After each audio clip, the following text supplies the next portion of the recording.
Anyway, we'll be back, guys. Cemetery. We'll be back, guys. Stay with us right here on the Conservative Syndicate. Don't go away. You can catch all our show archives at theconservativesyndicate.net. The Conservative Syndicate, real conservative talk from real conservatives. Term life insurance. It can be a powerful way to protect your assets and your family. You work hard to earn and save your money to build a nest egg for the future. Don't let it get wiped out because you didn't plan ahead. Take the time now and make a small investment in $500,000 or more in quality term life insurance. Call the Term Lifeline and let us shop the best companies to give you the lowest rates. We specialize in policies of $500,000 and above. Ask about some of our 10 and 20-year fixed rate plans with guaranteed rates. Call the Term Lifeline right now for your free insurance quote. 800-870-3609. 800-870-3609. You owe it to yourself to protect your family and your assets. Make term life insurance part of that plan. Call the Term Lifeline right now. 800-870-3609. 800-870-3609. Hey folks, if you're like me, you don't place a whole lot of trust in today's media for the real truth and facts regarding the volatile world of finance and politics. When I want the real scoop on money, I go to the most trusted source I know, my good friend and colleague, Bob Cardoso. Bob is a noted financial expert with a PhD in international finance who airs his nationally known and syndicated show, Robert Cardoso Live, every Monday through Friday, 4 to 6 p.m. Pacific Standard Time. With Bob, you'll get the right information at the right time, firsthand, from someone who knows his business and can help you make the right decisions concerning yours. Bob airs live every Monday through Friday from 4 to 6 p.m. Pacific Standard Time on blogtalkradio.com/Robert Cardoso Live, or you can choose any one of his archive shows at blogtalkradio.com/Robert Cardoso Live. That's blogtalkradio.com/Robert Cardoso Live. For complete and honest commentary on politics, finances, and culture, check Bob out. You'll be glad you did.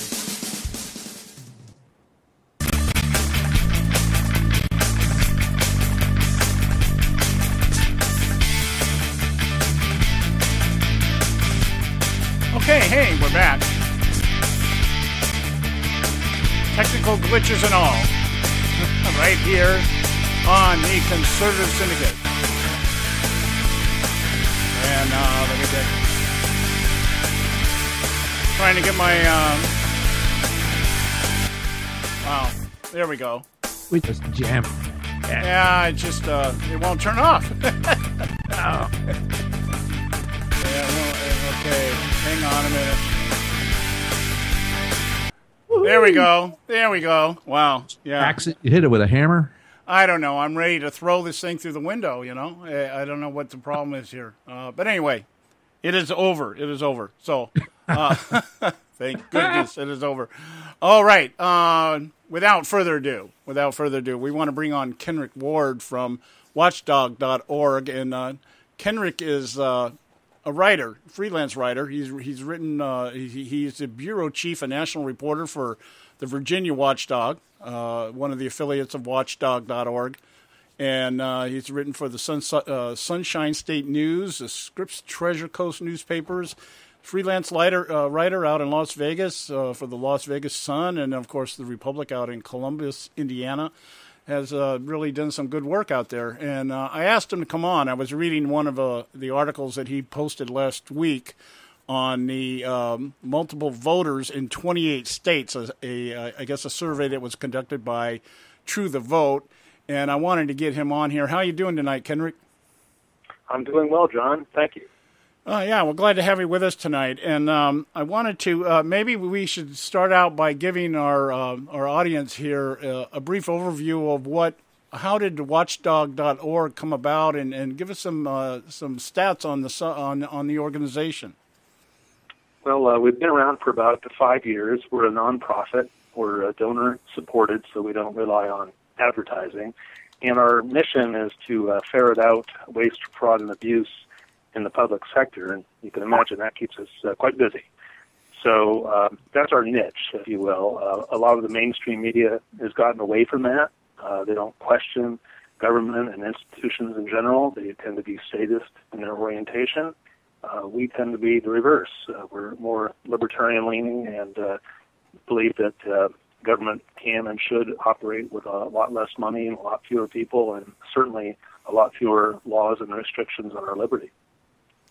Okay, being libertarian-leaning, I maybe just want to start out just kind of off topic here a little bit before we get into the discussion about True the Vote. Rand Paul running, he has a lot of libertarian leanings himself. I think like his dad decided to run as a Republican just because I guess they figured he'd get more votes that way. I'm not really sure. But Rand Paul is, in my opinion, I really love his fiscal stances, just like I liked his dad's. I really think his social issues are a little bit warped.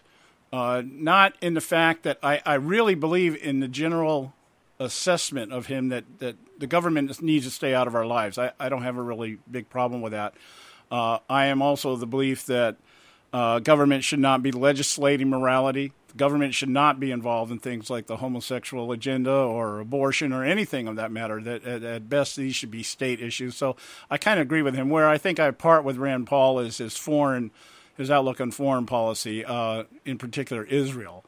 I just don't. I've never really been able to wrap my head around the idea of just abandoning Israel one way or the other. I just can't do that. But I wanted to ask you, given the fact that as soon as Rand announced his candidacy, he was immediately attacked with what we see as the strategy of the left, and that is the gender card. He's got an issue with women. He's got a problem with women. What was your take on that? Well, my take personally is that our organization is small L libertarian. We don't take a partisan position on anything. We're more philosophically based. Mm-hmm. And as far as Rand is concerned, I don't write too much about the horse race politics or the presidential level, at least not to this point. I personally have some different views than maybe my editors, and we have a lot of free thinkers, as you might expect, mm-hmm. in our shop. Mm-hmm. So, frankly, I'm pretty jaded about the whole system as it stands, and I think that kind of leads into our discussion about voting, because as Joseph Stalin said, it's not who votes, it's who counts the votes. And that's really where we are in this country right now. Yeah. It's Stalin-esque. Well, it's I very much agree. like Uncle Joe Stalin. Yeah, I agree that is going to be. I think that's going to play. I think it became really evident in the last election, the 2012 election, that there is, and the fact that the left denies it so adamantly that we have a voter fraud problem is indicator to me that we have a voter fraud problem. Anytime they put effort and money and anything that they do to try to dissuade us from examining or looking closer or to issues like this, I know out here in California, one of the big issues we've had, and one of the things that really turned us into a left-leaning state, is when back in the late 90s when they started registering people at the DMV. And we have such a large illegal population out here that it's been virtually unmonitored in a lot of ways. We've had, we know out here, for instance, Loretta Sanchez and Linda Sanchez, the Sanchez sisters, have both won elections by less than 100 votes in their districts.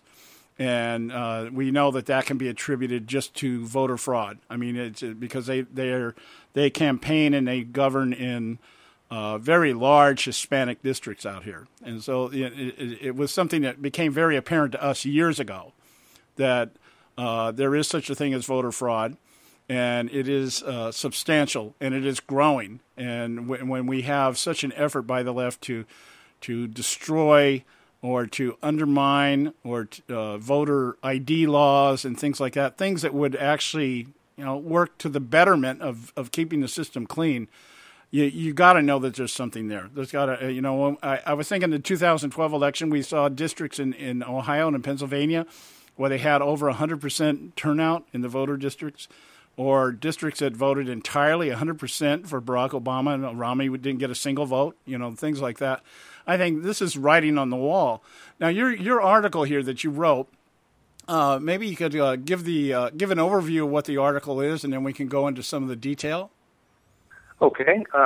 There is a consortium out of Kansas called the Interstate Crosscheck System, and it currently has 28 states as members, and they submit their voter registration records for the purpose of cross-referencing names, addresses, birth dates, and other data, including Social Security numbers, to determine if there are, in fact, duplicate or multiple registrations across state lines. And the latest report we got was last year, and that may not surprise your listeners, but they found 6.9 million multiple voter registrations, people registered to vote in multiple locations.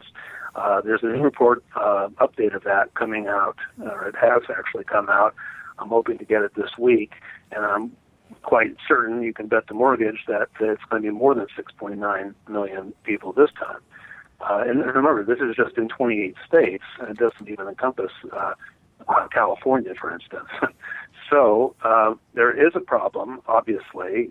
The Voter Registration Act, through the motor voter system and other avenues, is being used and abused. And I think you can say, as you just said, that there are several activist groups out there actively working to subvert and suborn the process.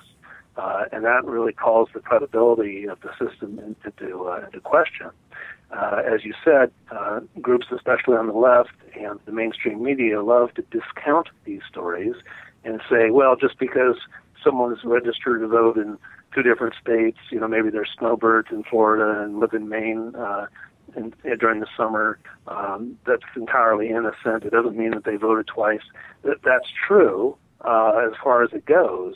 But the numbers are large, and we just reported over the weekend that in North Carolina, they have actually now arrested an individual who did, in fact, vote in two different states, and there's 155 more documented cases just like that out of North Carolina of multiple voting, not just multiple registrations, but actual multiple voting. So that's really where the rubber meets the road, and that's the next avenue that I'm going to take. Yeah, I was kind of amazed at the fact that I believe it was during the 2012 election, it might have been the 2014 early on, there were a couple of candidates up in the northern states. I believe it was Vermont or New Hampshire, someplace up there. Maryland, I think. Maryland comes to mind, where we had candidates that were running for office that had to actually withdraw from the race because it was found out that they voted in multiple states. I can't think of the name off the top of my head, but as you were talking, that just kind of popped in my head. I remember reading that, one of them up in Maryland. It was a Maryland legislator, I believe. Yeah, and, Even though I write primarily about Virginia, from Virginia, Maryland appears to be a real mess. And so about half of my stories on this subject come out of Maryland. They keep pushing for looser registration rules, a bill that would have required proof of citizenship. That failed, of course. A lot of states are pushing for and already have same-day registration.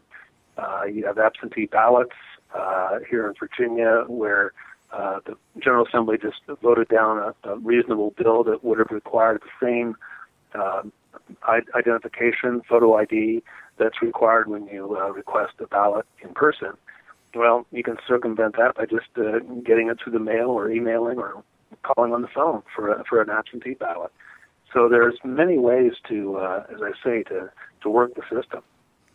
Yeah, and the article that they talk primarily, I believe, about duplicate registration, people that are, registering, say, like one of the things we know in Colorado, last year, I think in Colorado, it came to our attention that a lot of the people for, I believe it was Bennett's campaign, were out on the college campuses digging through trash cans looking for mail-in ballots that were thrown away by students that were no longer there. They come and go through the colleges and that kind of stuff. But this article talks a lot about what they call overlapping voter registrations, meaning duplicates being registered, maybe a change of address and not dropping the previous address, and so maybe they get 2 ballots. I'm not sure how that works out. But